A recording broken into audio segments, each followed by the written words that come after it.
And hello, this is the trade site US Stocks, Futures, and Forex Market Preview and International Economic Data Roadmap for the week beginning Sunday the 23rd of May, ending Friday the 28th.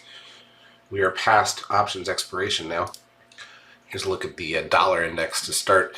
13 buy signal now in effect on the dollar index, the first one since last October when we got a decent bounce. So we'll keep an eye on this whole area in the risk line, but that could have an impact on the major Forex pairs, which didn't do much this week. Here's the euro dollar, usually the inverse of the dollar index. Here's the pound dollar, pretty much up a little bit for the week, but mostly flat. Aussie dollar, dead flat for the week. Euro yen was also very flat, and as was the pound yen, so flat, so flat. So here's the interweek action 30-minute candles. And let's go back to the euro dollar just so we can see. We had a couple winners for the week. It was on the pound dollar though, but this has only 110 pips of range for the whole week from high to low. Whereas the pound dollar, with a little spike on Friday, basically sitting at also 150 pips, let's call it, of range, which is not very exciting. All right, in terms of the U.S. stock market, here's the ES front month futures contract. This is the daily chart of the broad market in futures form, which is the correct way to look at the market. And what you can see is that we didn't really net do anything for the week. You'll see that better on the 30-minute charts or the 5-minute candles in a little bit. But overall, it was kind of, we dipped and we came back. We're off the highs, but not far off the highs. So the daily charts of everything: crude oil up $1.94 on Friday after dropping a bit earlier in the week to 63.88. Gold literally down 10 cents. But it has been on the rise. The S&P cash loses 3.26 points. NASDAQ 100 down 82.35. The SOX loses 14 points. Biotech's down 32.68. The Russell 2000 up 7.5 points. This thing's been so flat for quite a while. The VIX down 52 cents on Friday to 20.15, so it had been much higher. Almost all the way to 30 just over a week ago, and now it's back at 20 already. TRIN closing at 1.04, 1.05, puts the 10-day back above 1. But remember, we did now another time get the TRIN level, the 10-day moving average, under 0.85, which is a sell signal on the broad market. We started to sell off a bit. But we've had two of them recently, and while they have led to moves downward a day or two or three later, hasn't followed through, and it still can, so be careful. NASDAQ volume, lowest of the year, 3.7 billion on Friday, and that was for options expiration. Keep that in mind. That is weird.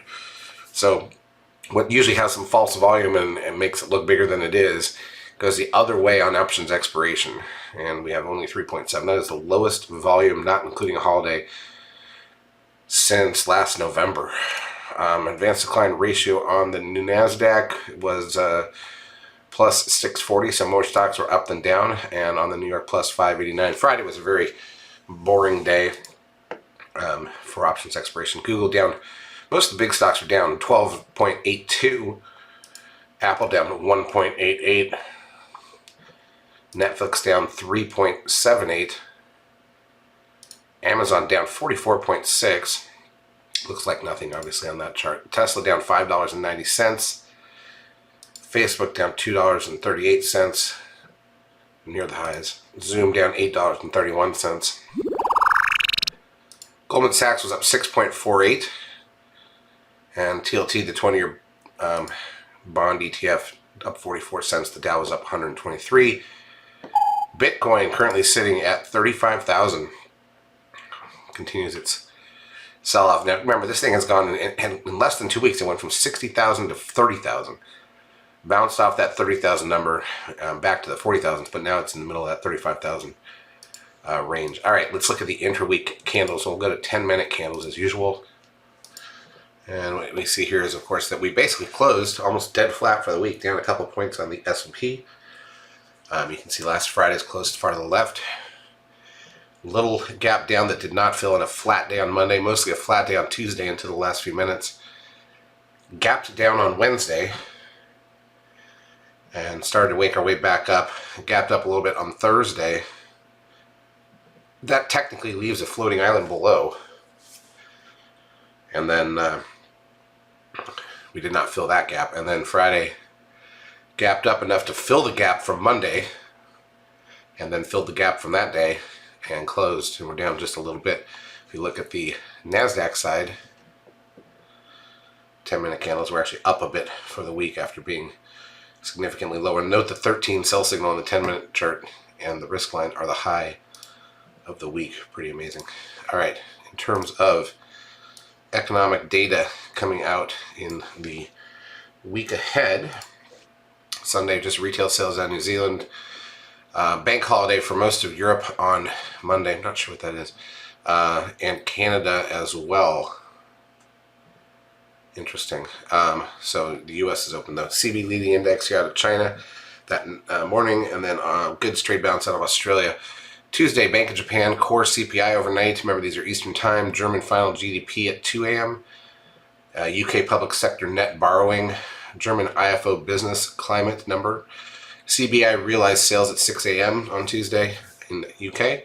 Corporate profits out of Canada. Housing price index here in the U.S. at 9 a.m.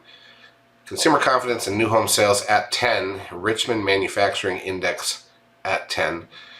Trade balance out of New Zealand at 6:45 p.m. SPPI out of Japan at 7:50. MI leading index out of Australia. Construction work done out of Australia. The rate announcement out of New Zealand at 10 p.m. Eastern Time. We've got going into Wednesday, almost nothing on Wednesday. Credit Suisse economic expectations out of Switzerland. Crude oil numbers here in the U.S. at 10:30. That's the weekly number. Private capital expenditures that night out of Australia. Swiss trade balance going into Thursday. German consumer climate. UK's nationwide housing price index. We've got preliminary GDP and the weekly initial and continuing jobless claims numbers, along with durable goods and the GDP price index here in the U.S. at 8:30 on Thursday a.m. Pending home sales at 10, natty gas at 10:30, Tokyo core CPI that night, and along with the Japanese unemployment rate. And now we're already into Friday. German import prices, French consumer spending, preliminary CPI out of France, Italian 10-year bond auction, core PC price index out of the U.S., goods trade balance here out of the U.S., personal income and spending out of the U.S., preliminary wholesale inventories out of the U.S. Belgian business climate. At 9:45, we got Chicago PMI here and revised University of Michigan sentiment. So none of our big three, no Fed meeting. A light week. We've got Europe on holiday Monday. That could slow things down a bit. And then the big thing to really focus on here is this. Friday of this week, which is the 28th, is technically the last trading day of the month because next Monday is Memorial Day here in the U.S. It's a holiday, so we will basically be printing the bank statements on Friday, or at least we won't print them until the next Monday, but any trading will get done. So that's where they'll peg the prices, and people will be heading out of town on Friday to go for a long weekend. So again, I would expect Friday to be a little slow. Monday could be slow with half the world closed. So it's Tuesday, Wednesday, and Thursday that we need to focus on, which is typically the case anyways. And we will do exactly that. Charts as usual brought to you by eSignal. If you've not yet taken a trial of our services, feel free to do so. We will help you out for a couple weeks. Have a great trading week.